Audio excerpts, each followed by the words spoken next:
I'm Todd Crawford, I'm Eric Zavinski. and we are too cool for the comic shop. Today we're going to be talking about what's currently a trilogy, I guess you could say. It's weird with these Marvel movies because they're all kind of incestuous, but a trilogy of movies titled Captain America, but of course not the only three to feature the character. Yeah, it's actually kind of funny. The trilogy identities, Iron Man, Captain America, Thor, they actually they've played that up more recently because apparently there's these limited edition lithographs. They're like posters that are three posters, but they're one big poster. And they made those for the Iron Man, Thor, and Captain America trilogies. Today, they announced and released the art of that the day we're recording. So it actually is kind of like, made me think about that. It's funny. They I are didn't see it. trilogies, but are also incestuous, as you said. It's funny because I don't know very many people who like any of the entire trilogies of any of these movies. It's very rare that I know Right. someone who's like a fan of the Iron Man series or the Thor series or a fan of like the characters and maybe they love Iron Man 1 or Thor 3 or something. But I know very few people that are like, this trilogy's great. If there is one trilogy, I Right. think, in the MCU that's like that so far, I think it would be Captain America. People seem the most positive on. Out of the completed trilogies, there's Guardians, which some people like both of the first ones of those quite a bit, so that could be a contender. Yeah, I We'll mean, see. and Guardians will become a trilogy, and I think in a couple of years when Guardians 3 comes out, and I think actually Spider-Man will be 2 as of this year. So there's some other characters who are getting that honor. And Avengers is obviously a quadrilogy. All that being said, I would agree with that, and I think that's why you and I are dedicating an episode to the Captain America trilogy. I don't know if maybe in the future we could bring ourselves to do Iron Man or Thor again. Like, I don't know if for I'm instance, for I it. think the Thor movies are kind of weak. I think the third one's probably the best. Then like Iron Man 2 is a complete dud, so that kind of like makes that trilogy a little bleh.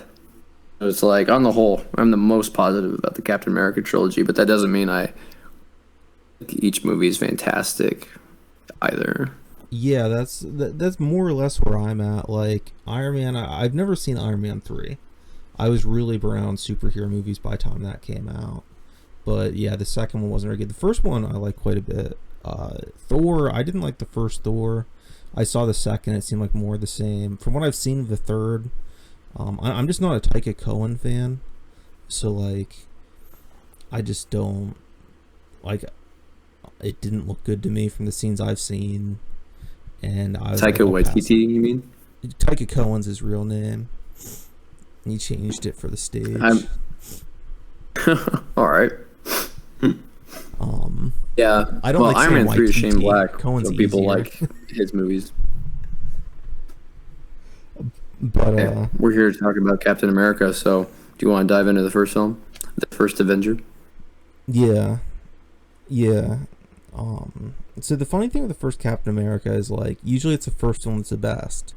Like maybe some of the examples of the other movies in the series or whatever franchise. But the thing with Captain America is the first one's kind of the weakest, which is pretty rare, I think. But I still think it's a pretty decent movie for what it is. As far as being an origin story goes, as far as just being a movie, it's a perfectly fine matinee. If you're bored on a Sunday and you went to see it, you'd probably have a good time, but you wouldn't remember it by the next Sunday. Yeah, I would pretty much agree with that. I think most of that comes down to the character of Captain America being just really spot on. And as a character, he's very consistent from movie to movie to movie. I think that starts here pretty strongly. Yeah, and it's interesting because the first one is, of course, a period piece, which is, it makes it stand out a little bit more being a war movie set in World War II. I do think there's a certain charm to that. I think one thing that's forgotten about in this movie is the kind of Benjamin Button-esque special effect for Steve Rogers at the beginning when he's a little shrimp man. And that made it stand out a little bit when it first came out. It was like, oh, that's an exciting special effect. And at that point in time, of course, Chris Evans had been in other films, but this was he still was kind of a nobody in the general plot. It's not like everybody's like, oh, the guy from Not Another Teen Movie, but 20 years later, however long it's been, so much like Thor, it really was kind of the best thing about Captain America. Is like, oh, who's this guy? He's really good as Steve Rogers. I will say though, he was the Human Torch in those two Fantastic Four movies. Oh, that's right. I blocked those out of my memory. That's true. I forgot. I don't blame you that. for doing that. Yeah, I guess people did kind of know him for those. I remember that was kind of a thing. Like, oh, the Human Torch is Captain America now. So you're right. Yeah, exactly. Which, a decade later, nobody would ever say that because he's known for Captain America. And again, nobody wants to remember those Fantastic Four movies. Yeah, well, the thing is, I'm recording from PA, and we have a law here against bringing those movies up. We're not allowed to talk about them here. Good to know. Man, I think that Indiana has the same rule for the reboot they did. Yeah. Will they ever get Fantastic Four right? Probably not. No, I don't think so. I heard they were going to do a John Krasinski one they talked about, and I like him. And I liked A Quiet Place 1 a lot. And the second one I wasn't so hot about, but it's still a fine movie. So I was open to that. I think that he could kind of pull off that charming tone, but it sounds like they're probably not going that direction, so fuck it. I think some things just weren't made for modern film.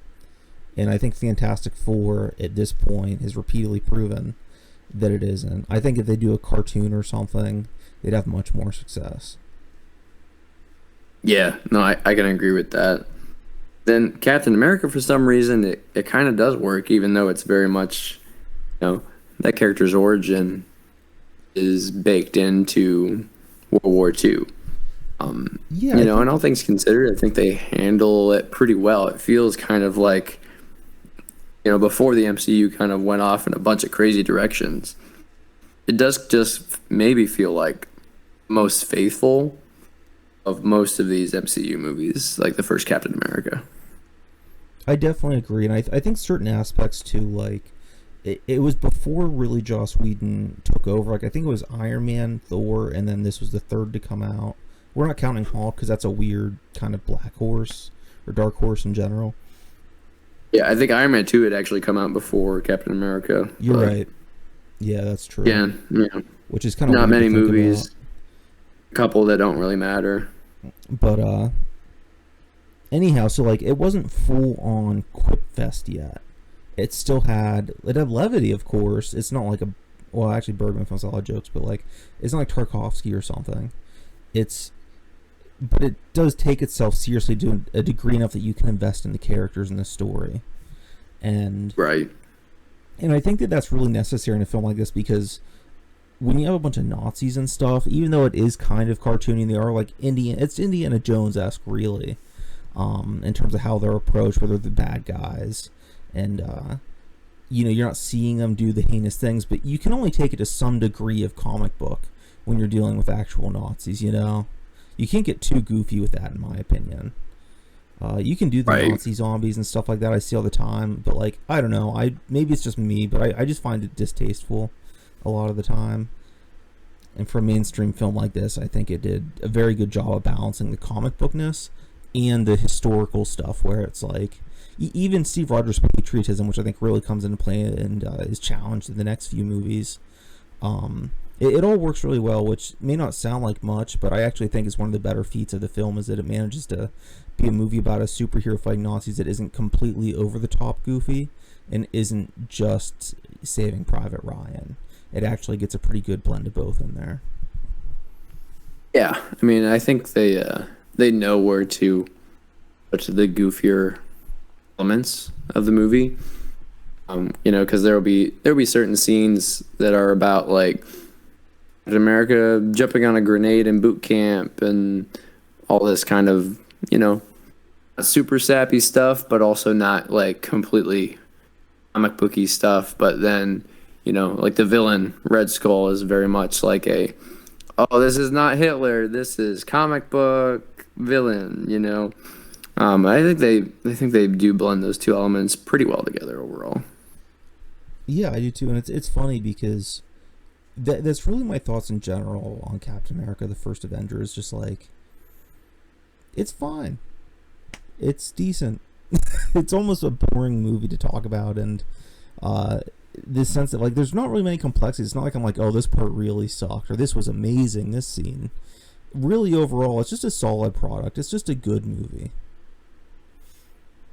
Yeah, like you said, it's just kind of a fun, kind of sleepy movie to watch in the middle of the day kind of thing. Like if I were to actually, and I did this, before Avengers Endgame, my brother and I kind of, we marathon through the MCU movies, which, maybe meant we like did movies a day on a couple weekend days or, whatever. This is not a one of those movies to like end a night with. Maybe like watch this one and then watch another one. It's maybe more exciting later on. Yeah, no, I've always felt like this was a movie that you'd see on like FX or something in the middle of the day, or you're at a bar and it's playing, and you kind of watch it while you're having conversation, just read the subtitles.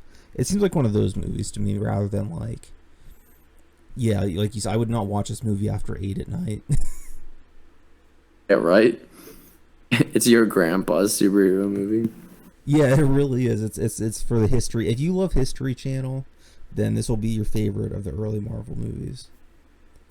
Pretty much. So I mean, I guess if that's the feel that's going for, it's going right.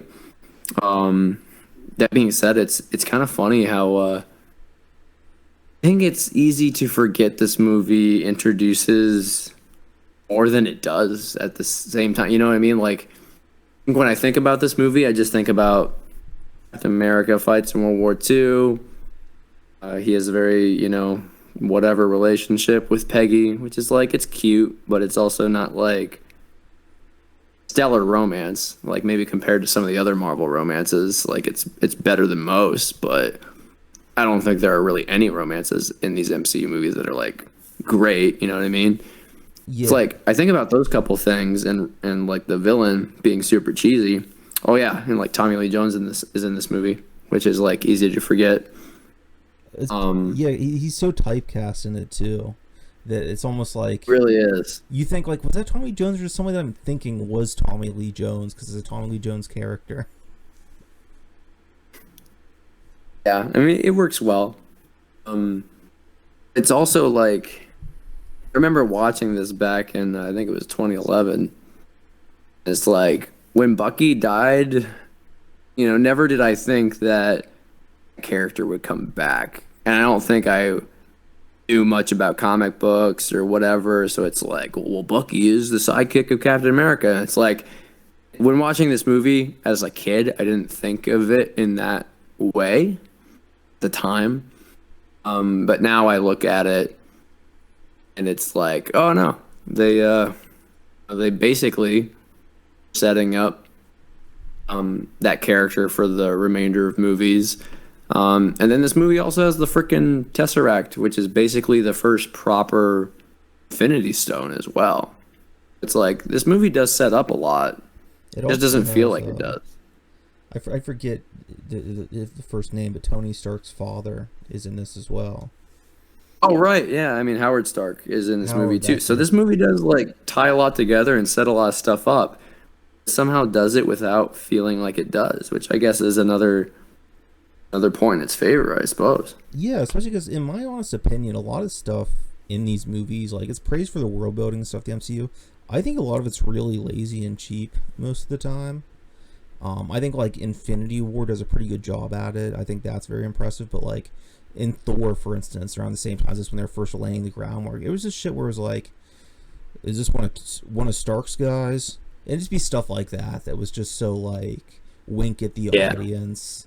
And whatever the kids. Or sometimes there are examples where it comes out of nowhere, like Spider-Man in Civil War, for example, which we'll talk about later. Like it just kind of Spider-Man exists now all of a sudden, and in reality, it's because studio got the rights to do it. That's why it comes out of nowhere in this movie. Stuff like that. Exactly, and I think the first Captain America does a good job balancing all those things once again, like where it feels natural to the plot, where if this was the only movie you saw and it was just a movie, not a part of a series, there's no sequels, you could still just watch it. and it's still enjoyable, just as enjoyable, really. But if you also Right. are looking for those Easter eggs, then it's not going to make or break the movie. Like, you could probably even just skip it and not miss that much, really. But, and that's kind of what I like about it. I like that it stands on its own. I like that it feels a little bit more unique, especially early on in the series. I think this might even been before Disney acquired the rights. I'm not sure about that. But, yeah. I can't remember actually. I don't think That it's specifically happened. Iron Man but- 1 good. It's not Iron Man 2 bad. It's not Thor forgettable. It's just a solid entry. Yeah. What would that turn out to be for a letter grade then for you? Letter grade, that's probably a little bit easier than a number grade. I would give it, it's going to sound a little harsh, but it really isn't, a B minus. Because a B, I feel like I want to watch like once every other year, once yearly or something like that. I could see myself watching this if it's on TV, but I do like it.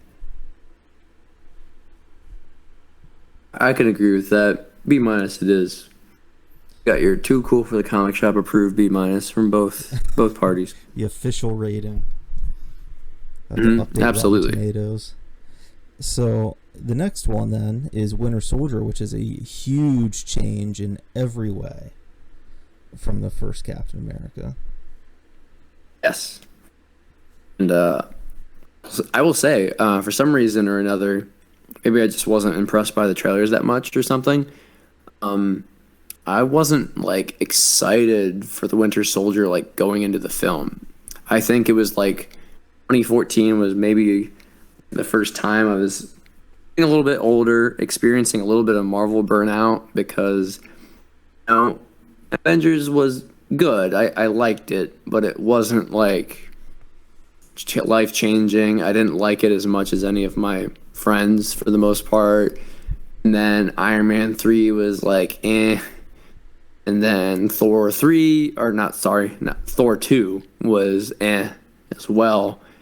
And then so Captain America 2 I just didn't have a lot of faith in going in. And I remember watching it for the first time and I was like, oh man, I was way wrong. This is the best one so far. Yeah, pretty much. And it is funny, yeah, because I remember around the time before it came out, there was Thor, which is so funny, because I remember that being hyped. Like, we got the Game of Thrones, guys. This is going to be like Lord of the Rings. And it came out, and it was just like, like I said, to me, it was just Thor once again, but a little bit stupider. But, like, I wasn't into Avengers. Like, I saw it in theaters and it was, like, entertaining enough for a watch, but I think I blame it for degrading the quality of blockbusters in America for a long time. I talked about this before, how, like, Joss Whedon shot for TV rather than theaters, and just, like, the way that it's filmed and directed is so poor, and it did a lot of good. It accomplished certain things that I have to give credit for, but overall, I was not impressed with it, and I think it I heard people saying when it came, like, this is like the next Indiana Jones or something. Like, no, it's not. And I think time proved that it was not. I think you can safely say at this point in time, looking back and seeing how the Russos, who began with Winter Soldier, handled Avengers, I think it's quite clear that the original two films could have been much better. Yeah, no, I agree with that. Honing in on this one, yeah, I remember the posters. There was like the typical Marvel characters standing in front of things, and it was being parodied at that point on the internet, and it just looked like another movie. And then, like, when it came out, it was like, no, this is like the Dark Knight of the MCU. And I personally wouldn't hold it in that high of esteem. I do have some slight issues with it, but overall, it's about as good as the MCU gets to this day. I think it's still right up there with the best of them. And I agree. It's definitely in like my top three. It's hard to rank the top couple films, I think, in the MCU for me. But it's definitely upper echelon. At the end of the day, it is still an MCU movie. There are still quips, there are still dumb jokes, there are still, a little dash of that in this, but on the whole, it going for a more unexpected, darker tone. It's not doing it in kind of like an edgy way like Iron Man 3 was doing for a while and then abandoned that tone halfway through the film and then became a little stupid. Actually committed to something, and it made Captain America not be a poster boy for America. So I mean, that's totally what they were going for in the first Avenger and the Avengers. There's actually like a compelling like, oh, he's standing his own moral ground and kind of carving his own path because he just kind of stays who he is and doesn't really budge. So I think instead he has to stand up to way more, not just like the Nazi villains who are like part of America, but also just kind of criticizing part of Shield and all that stuff. I think it's just kind of makes the character more endearing in this movie. Yeah, I think it's more challenging to him and how he viewed the character, and it makes him more interesting because even though he's literally Captain America, he's a patriot, it shows that he can care about something enough to not just blindly accept everything that it does. So when he's going up against his own government, I think naturally it creates just a more interesting dynamic. And same with even the villain in the title of the film, the Winter Soldier, being Bucky. And this is someone he cares about. He doesn't want to kill this guy. It's not just, evil demon Hitler. It's someone that he has a personal connection to. And he's trying, just like America, the country, he's trying to basically redeem Bucky and get him back on the right path the entire movie, even as Bucky is killing people and trying to kill him. Oh, absolutely. And they had a couple new characters in the mix too here in this movie who would later become more and more important. The Falcon makes his introduction in this movie, and I always kind of like Falcon. Him and Bucky now have their own TV show, which I also enjoy quite a bit. But yeah, that all started here. And then I think, you say Winter Soldier is the villain. I actually really like Robert Redford's Alexander Pierce villain character. I think at this time in the MCU, was one of the more interesting villains for sure.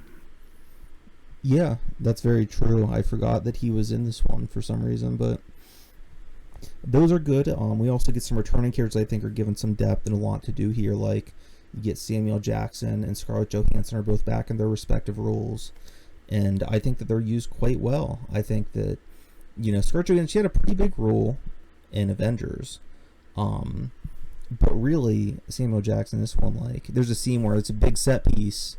And once again, going back to like grounding the character and making it like real world, not goofy. They shoot this like a Bourne Identity movie or something. It's very quick cut, modern action movie, and it works. It works really well. I guess The Raid was all the hype and action back then, and there's parkour was a big thing. So it was like basically taking on those cinematic techniques, and it really worked. They handled camera, everything, made it very visceral. It works with the Shield dynamic. But anyhow, there's a scene eventually where you think that Samuel Jackson's character is being killed off, and it's pretty intense, and you actually think the stakes are raised at that point, even though of course he's back and continues to be in the films. It's still very dramatic and tense, even though okay, this is a kid's movie, they're probably not just going to kill him, they got to make more movies. It still works pretty well, I think, and that is the core of the movie. Like you said, it does have the quips, it does have the big giant fight at the end, but everything's just done better and smarter than the other films. It takes the same tropes and just makes it a little more natural, I think. It's all in the execution. Yeah, and like you said, stakes are actually like a part of this film too. Things do feel a little more, violent and death-defying in this movie because I think it, kind of owes to it being shot like a spy thriller.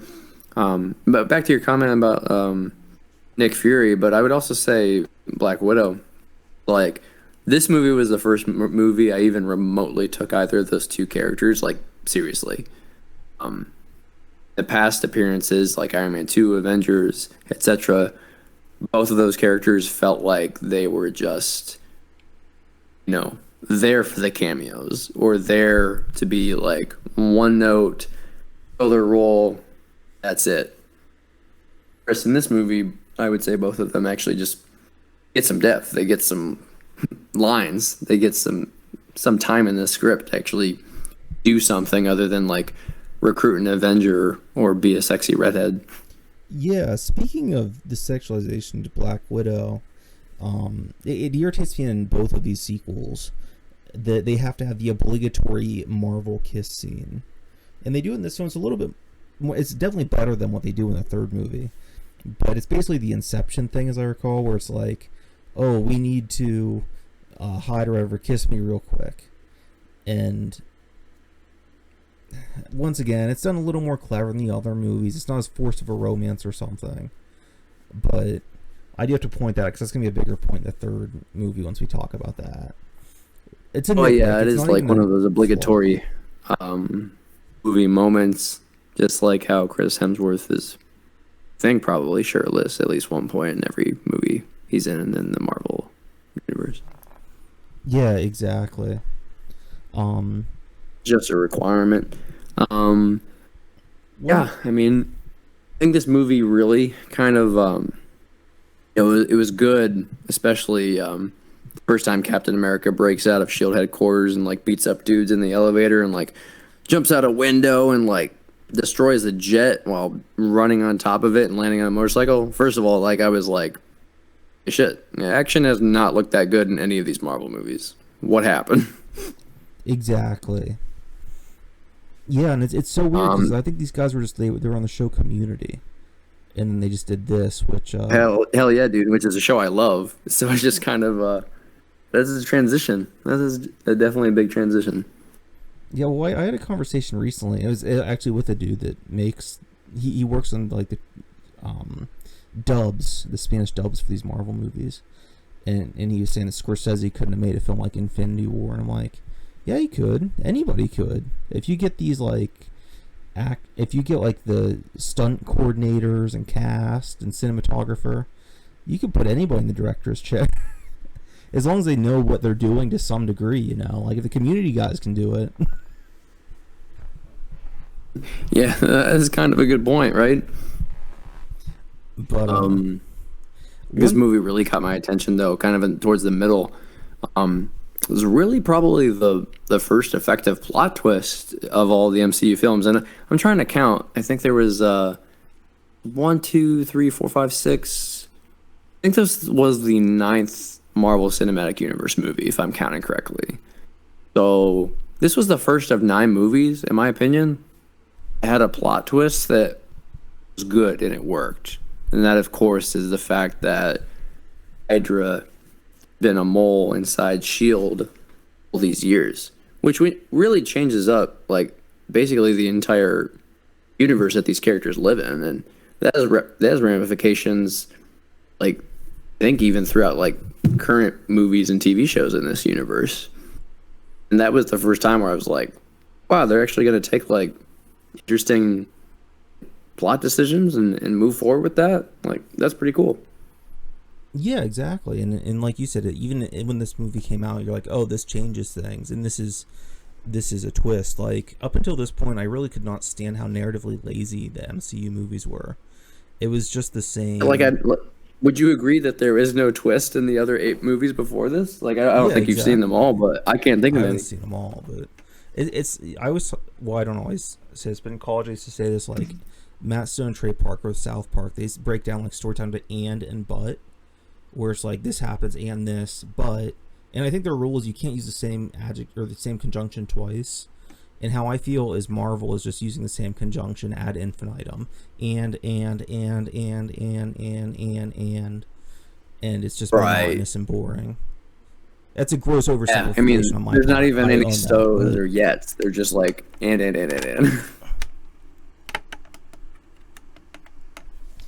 Sometimes the Marvel movies don't feel like there's like cause and effect between scenes even. It's just like, all right, good guy, bad guy, funny scene, bad guy scene. Like, yeah, no, I completely agree with that. And the Winter Soldier actually feels like it has structure that needs to be there.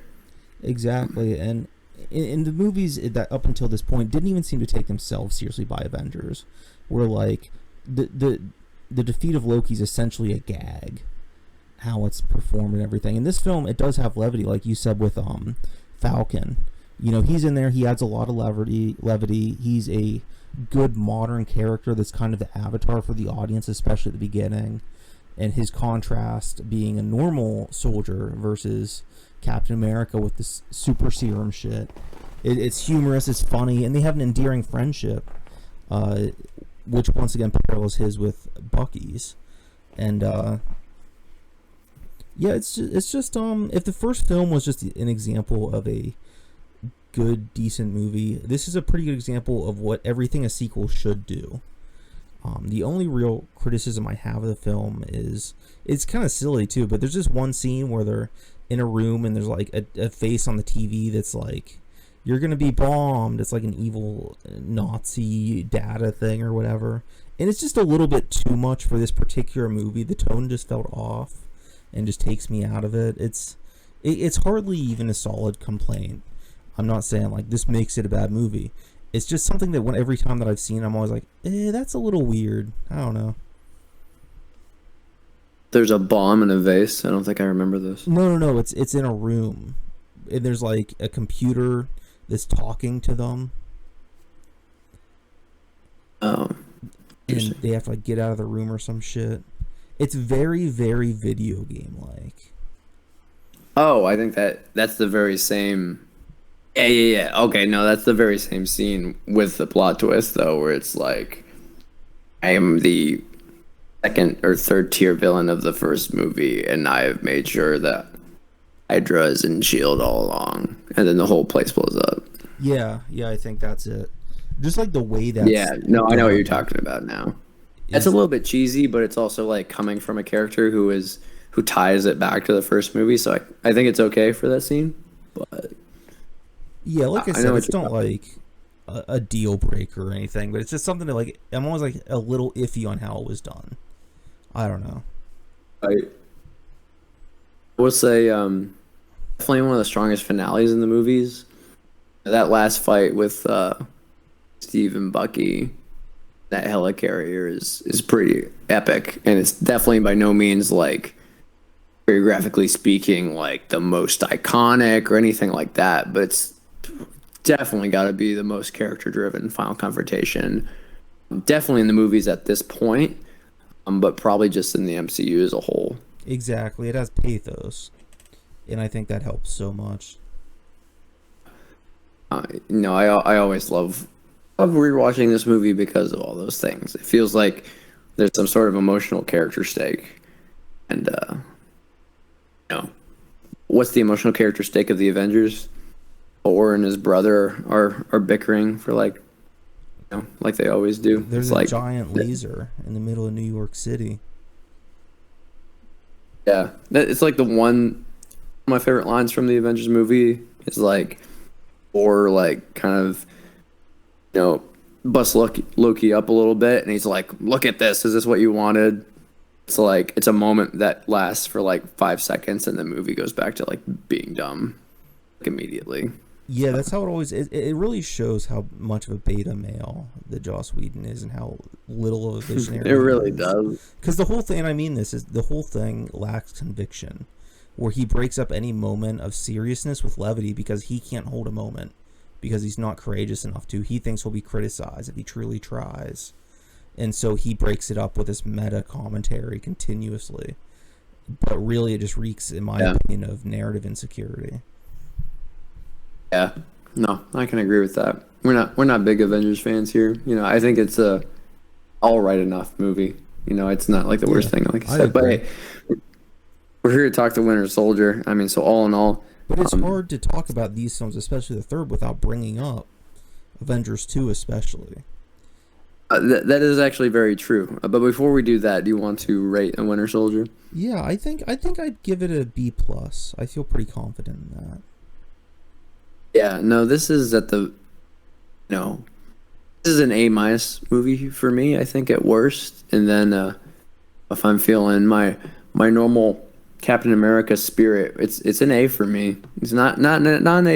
It's not like, it isn't The Dark Knight, just to make that clear. It's like an S tier. It's not even like on the letter spectrum, but especially compared to the cream that's associated with, the crop that it's associated with, is just like Winter Soldier is good, and Captain America has always been like my Avenger. So I just enjoy watching the Winter Soldier. It's one of those few movies that it's one of the best MCU movies. It's also one of the most standalone that I can enjoy it, right? Every time I, want to watch Infinity War or Endgame, I feel like I have to watch like the other one with it. You know what I mean? It's like Yeah. the other, and like Guardians 1 and 2, I like both of those a lot, but they kind of feel like they come together as a package. Whereas, the Winter Soldier, I think, stands alone super well. So for me, it almost is like the best standalone movie in the whole MCU, if that makes sense. Yeah, I'll put it this way. Of the films that I've seen, I think there's only three that I would consider legitimately good films. And that's not saying they're the only three I enjoy at all, but the only three that I respect as films would be Iron Man, Winter Soldier, and Infinity War. I like some of the others, but those are the only three that I'm like solid, like these are good movies. No, fair enough. Fair enough. I mean, those are three of the higher tier ones for sure. You know, you haven't seen them all either. Yeah, I Like, haven't what, seen have you some seen of like half of the MCU or something? Probably something like that. Yeah. But, no, that's pretty much a good take. Yeah, no, things get complicated and blurred when you talk about the third movie in this trilogy, because you mentioned Avengers Age of Ultron briefly. You have to know what's going on in that movie, which was a year after Winter Soldier, to understand what's going to happen in Captain America 3. Captain America 3 is really Avengers 2.5. Yeah, it It's really the feels. It's really weird because I know that Avengers had production hell, and Whedon was pissed, and the studio was pissed, and it just seemed like they knew it was going to be a disappointment, and then it was for most people.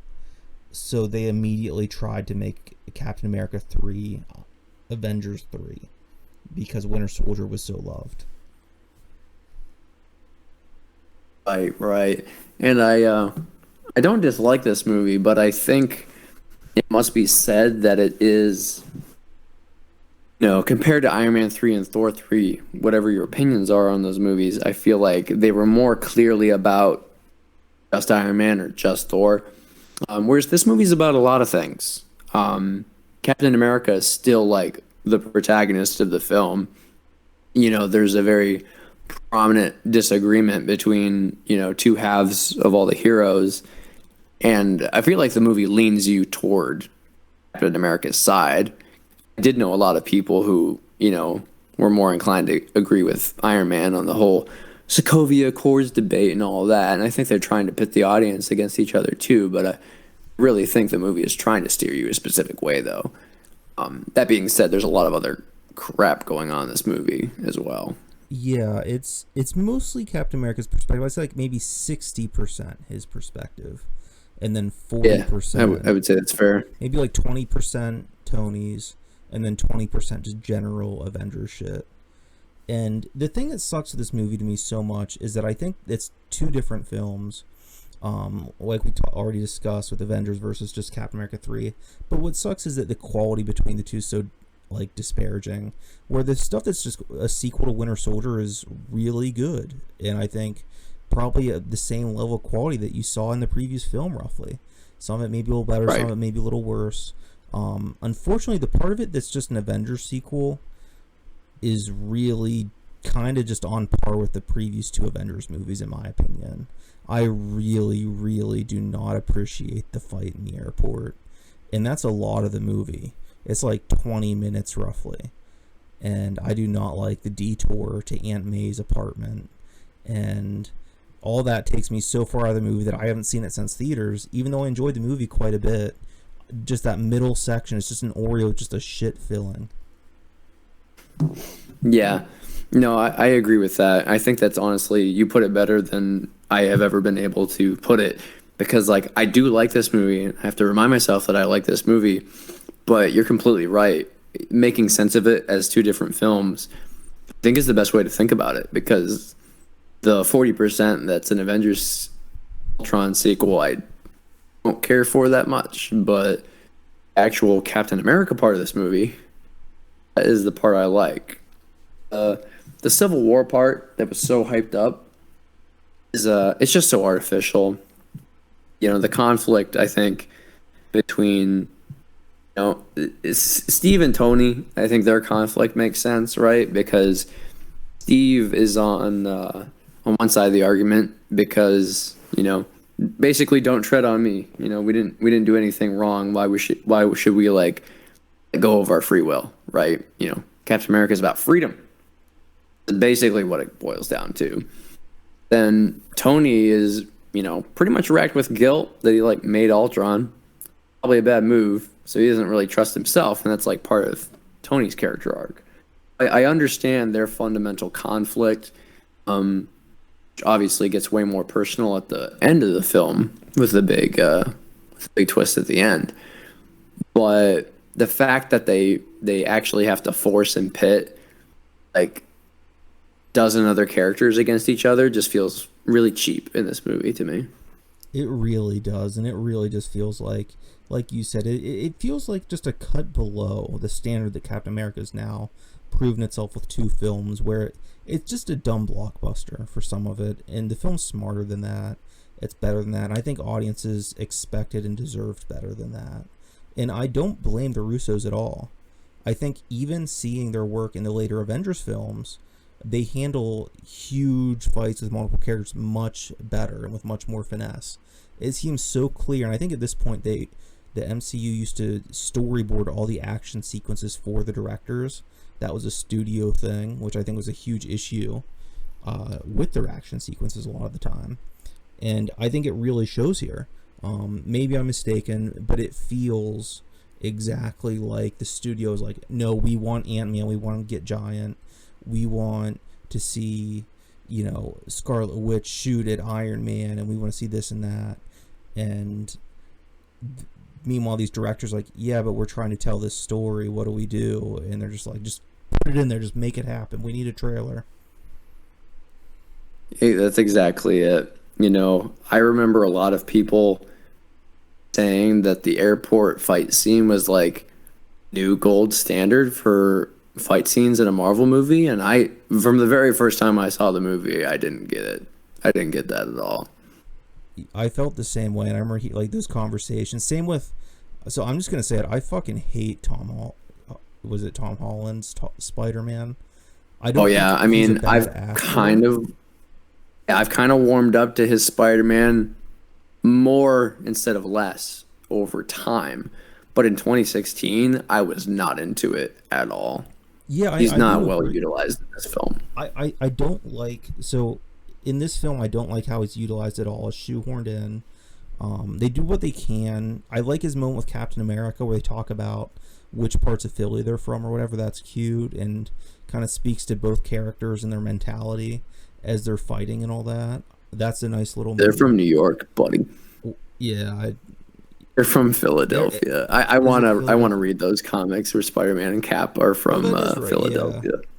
It's that hour. I'm trying to avoid names and specific locations because like the dementia's setting in for the night. But yeah, right. No, I understand.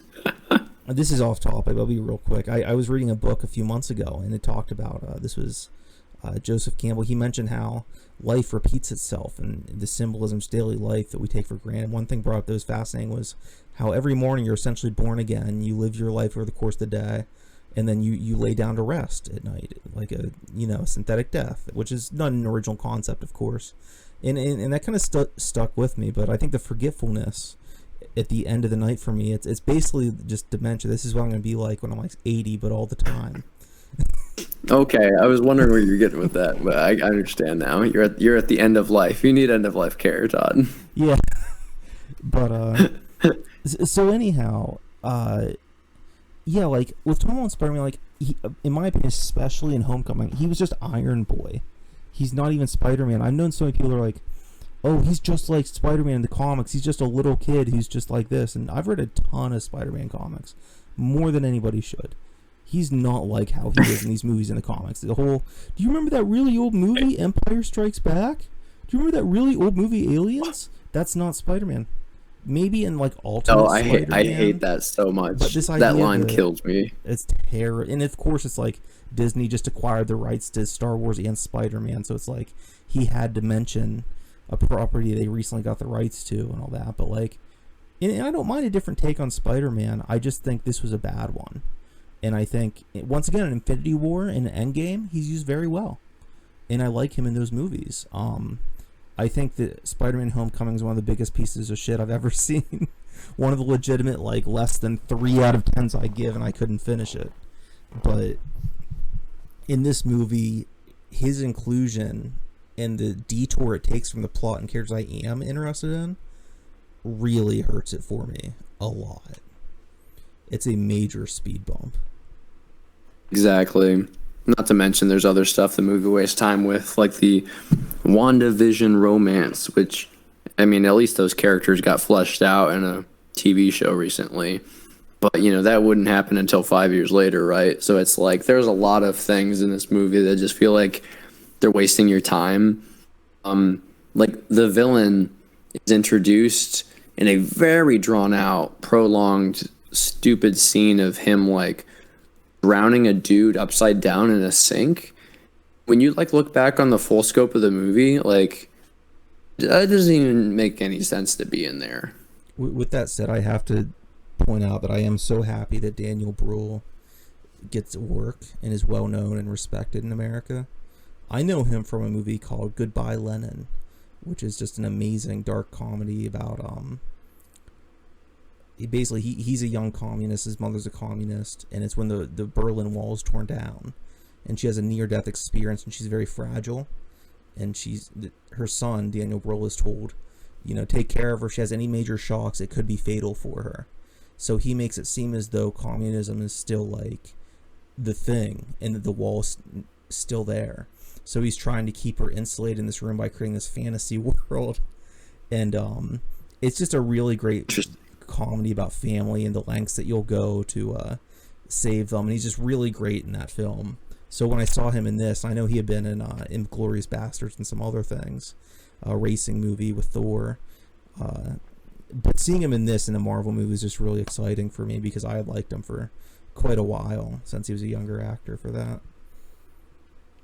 And I don't even dislike him as a villain. I just don't think he's even used well half the time in this movie. Not.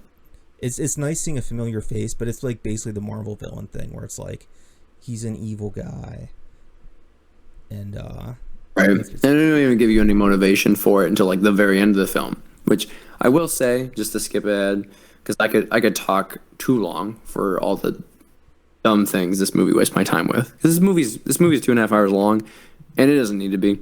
It really doesn't. Honestly, if this movie was an hour 40 minutes, I'd probably give it in the A's. Is the funny thing. Yeah, right. Like at the most, it should be a crisp 2 hours, like Winter Soldier, but it's not. It's too long. Superhero movies were getting bold and stupid with their length at this time. It was 2016. BVS was 2.5 hours. Civil War is 2.5 hours. Like X-Men Apocalypse was 2.5 hours, and just like over and over and over again, superhero movies are like 2.5 hours, and I got so sick of it. Yeah, that's a good point. Movies, if not like all of those movies, were like, I could see this being 2 hours and being better, you know? Well, for this one thing I want to bring up, because we're saying a lot of negative things about the Avengers stuff, one part that stood out to me as a huge positive I really liked and thought was done well was the backstory of Black Panther and how that was done. Because he was introduced in this film, and I think that's actually done very well. The scene with the bomb where his father's killed is shocking. When he comes out, it's exciting. The way they film it makes it like, oh, that's how you do Black Panther in a film, and it really works. The casting was great. Yes. Ironically, coming into the film knowing nothing about Black Panther, and to this day I still know very little about Black Panther, versus being like a Spider-Man fan or something, I actually was more excited to see Black Panther as someone unfamiliar with that character. And that just goes to show, and that's a great point, and thanks for bringing that up, because Black Panther is a new character that they're introduced into this movie, but it feels right. It feels like it's woven into the plot. Spider-Man, on the other hand, does not. It was completely shoehorned in. It really is shoehorned in. Like Tony Stark knows this kid all of a sudden out of the blue with no explanation.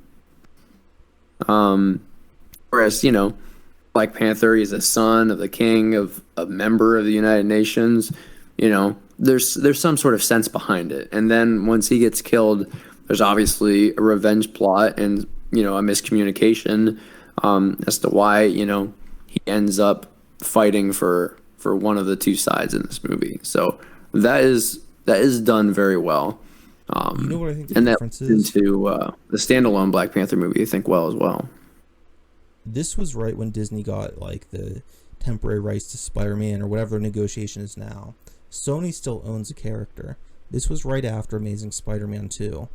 And Sony all of a sudden was like, oh, we don't know how to make Spider-Man work. We don't know how to do this. So I think they were very strict with like, he needs to be like Iron Man. We want him in everything Spider-Man. Spider-Man isn't good enough. We need to get him associated with Iron Man. So I think that was a lot of it, where Sony was like, put him in here, make this happen, and Marvel and Disney was like, yeah, we want to rebound from Avengers 2. What better way to do it than bring fucking Spider-Man in here? And so I think it was like a mix of that, whereas I bet Black Panther was probably talked about from a much earlier stage in pre-production, is my guess. Yeah, there wasn't as much riding on Black Panther, which is ironic because the standalone Black Panther movie ended up becoming one of the best grossing movies of all time. Yeah, it's really funny how that worked out, and it really just goes to show that I like Mark Webb. I liked his film 500 Days of Summer. I liked some of the music videos he did. I think he's a talented director, but like I think he does a certain kind of movie that may not have been the best fit for Spider-Man. Even though I did like Amazing Spider-Man when it came out, it didn't quite. The Amazing Spider-Man is better than Spider-Man Homecoming. I'd take that any day of the week. Yeah, same. I definitely prefer. I think most people would rather take Homecoming, which is just gross to me. Yeah, I don't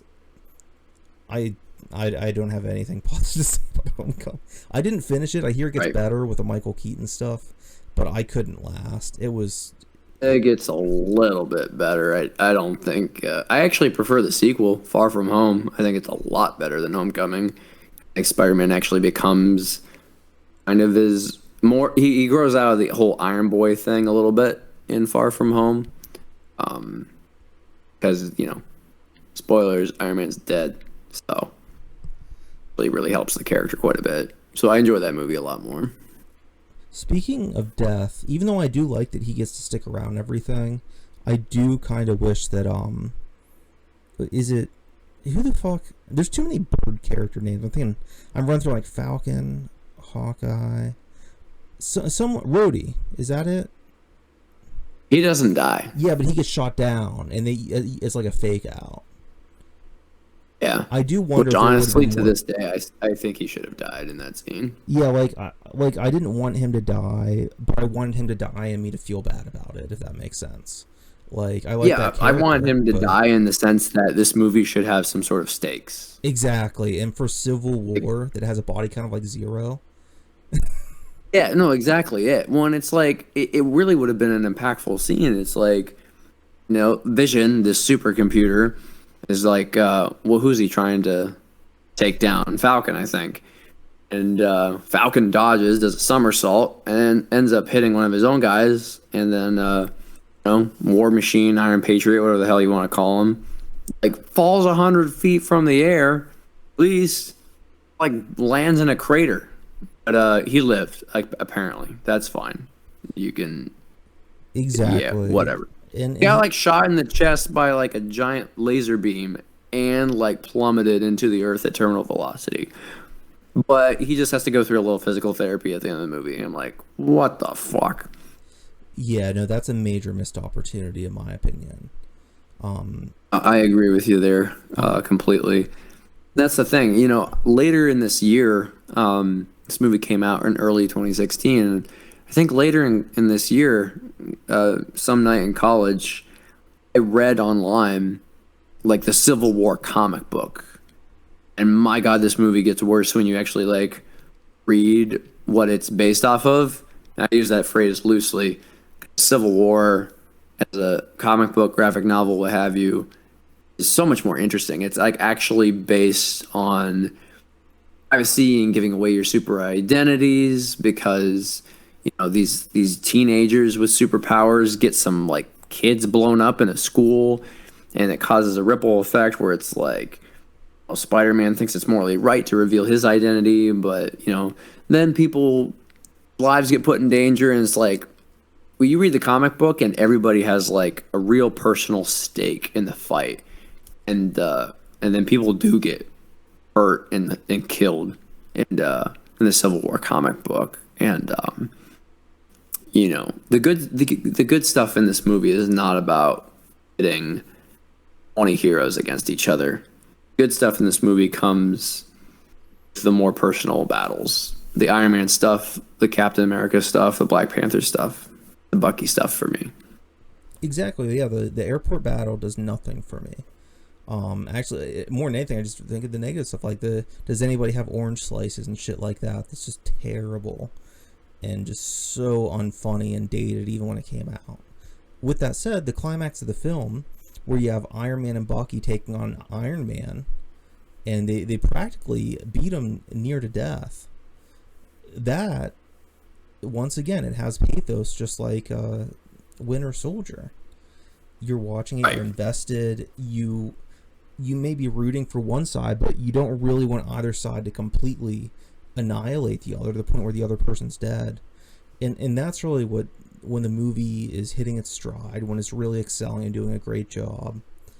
And that's the tragedy of this film, is that there's so much potential, and it winds up being another third in a trilogy rather than like the series peaking right in the second, just like Star Wars, just like Spider-Man and so many others, and then just kind of is inconsistent in the third movie. Terminator, Dark Knight, we could go on forever. Exactly. It's an unfortunate trend that's very, very rarely Godfather. Yeah. In some of those are just straight up bad third movies sometimes, but this one at least has a good movie in it. There's at least, like you said, like probably 2 hours of good content, where even some of the stuff that maybe isn't absolutely necessary, it's still well written, it's still well directed, it's still good. There's definitely, I'd say, about 20 minutes at least of actually bad content, or just stuff that the movie better without. But at least it is mostly good. And I feel bad saying so many negative things about it, but it's just, when a movie's just bad, it's just bad. When a movie's good, but it's almost great, it's kind of heartbreaking. Yeah, exactly. And I think the stuff that it doesn't do right is kind of more interesting to talk about. It's like, I could only talk about why it's awesome that Cap and Bucky are teaming up against Iron Man so much before I repeat myself. Like, Iron Man has very much good cause to want to destroy Bucky. He just learned that Bucky killed his parents. And then Steve knew about it and he lied. And it's like, holy shit. They actually, they're doing the Winter Soldier thing again. They're like pulling out some, character and plot twists, actually compelling and, mean something. Exactly. And it's just, I mean, the good news is that, eventually with their Avengers movies, they get to do these things. And there are some moments in both films, but I think a little bit more in Endgame, that feel studio mandate or fan servicey. There is some of that, but they're much more naturalistic. They're much more balanced than this movie, in my opinion. So they do develop and grow. This isn't the last chance they get to make a movie with Captain America or anything like that. We do get to see a lot more of them doing this style, and I think those films do feel in an odd way like a continuation directly from Civil War. It really is, whether it's Captain America 3 or Avengers 2.5, Civil War really is the growing pains movie between the Whedon era in like the Russo Avengers movies era. Definitely. And I think that was the whole second phase of Marvel in general. Was this weird, awkward, kind of angry passing of the shoving of the torch, where Whedon was like, you know what, you deal with this, it's your problem now. Yeah, pretty much. Being said, I want to shout out the Black Panther scene in the finale too, because like everybody remembers the imagery of Cap, you know, thrusting the shield down at Iron Man and all of that stuff. But Black Panther is just as interesting as a conflict, and it's not a physical one. With the villain, you know, the villain has accomplished what he wanted to do, and he's, you know, his family is revealed to be dead and gone, and he's ready to kill himself. And you know, I love the Black Panther movie, but this moment is still one of the best Black Panther moments. And he's, you know, he's tried to kill himself, and then he doesn't get to. And then one of my favorite lines in the whole MCU is like, "The world isn't done with you yet," and I'm just like, that is some awesome shit. That's some badass hero shit. I love it. Yeah, I agree. It's definitely one of the more memorable moments of this movie. And once again, I mean, just going back to this studio versus artist thing, I mean, we're not mentioning the most memorable moments wasn't like when Captain America punched Vision. If that even happened. You know? Or Spider-Man being like, whoa, you have a robot arm? That's awesome. Like, that's not the stuff that we're talking about years later. No, not at all. And nor was it, you know, when the movies came out. And it's just, sometimes these Marvel movies can take the easy way out and be a little too superficial. But when they do focus in on the characters and the emotions of things, get greatness. And it's, you know, sometimes for a good movie like this one, you wish you would do that more than it did and be even better. Yeah, the best way to sum this movie up that I could do is to say it's your least favorite flavor of Tootsie Pop.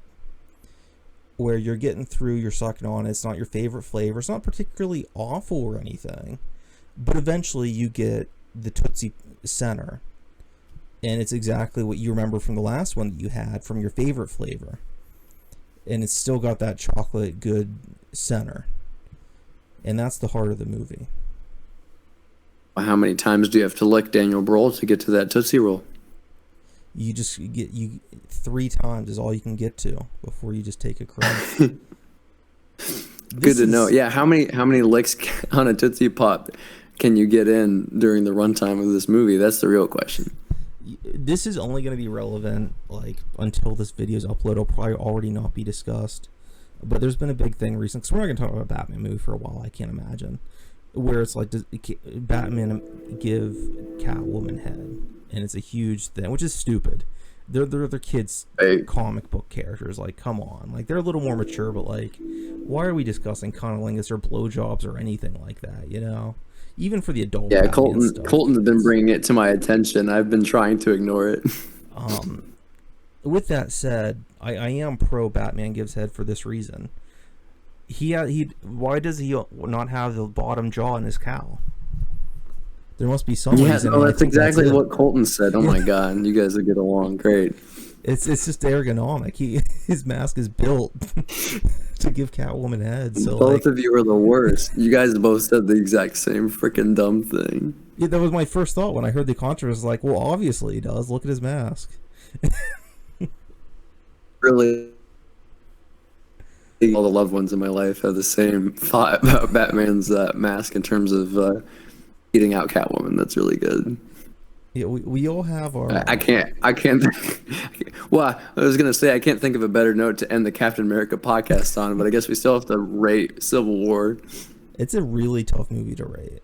It's a really hard one. Out of all 3, this is the hardest for me to come up with an answer on. I'm gonna say it's weird. I'm gonna give it a solid B. So I think I've went from B- to B+ now to B, but like it's better than the first movie when it's good. It's as good as Winter Soldier when it's good. It's worse than both of them when it's bad, and unfortunately it's just too uneven.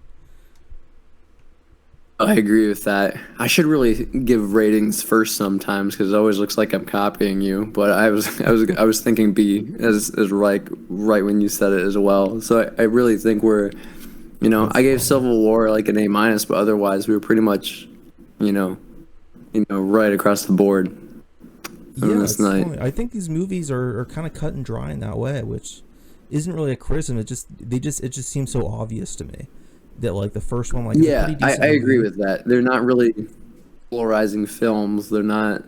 I don't think the gamut of opinion on these movies is is that wide, I guess. Yeah, I don't know anybody who like hates Winter Soldier but loves Civil War. I don't know anybody that um hates Civil War even. They might make fun of certain scenes that are kind of cringy in it, but like generally I don't know many people whose opinion differs on these movies. It's generally all the same take. Right. Well, and Marvel's kind of good at that. They're kind of good at making movies that, are vanilla ice cream and most people like and sometimes that vanilla is like the garbage friendly's vanilla ice cream that is like passable. But every once in a while, you get that Breyer's French bean vanilla ice cream that is Captain America: The Winter Soldier, and it's just extra good vanilla. Exactly. Well, I'm Todd There you go. I Crawford. had to have a sweets metaphor since you had one.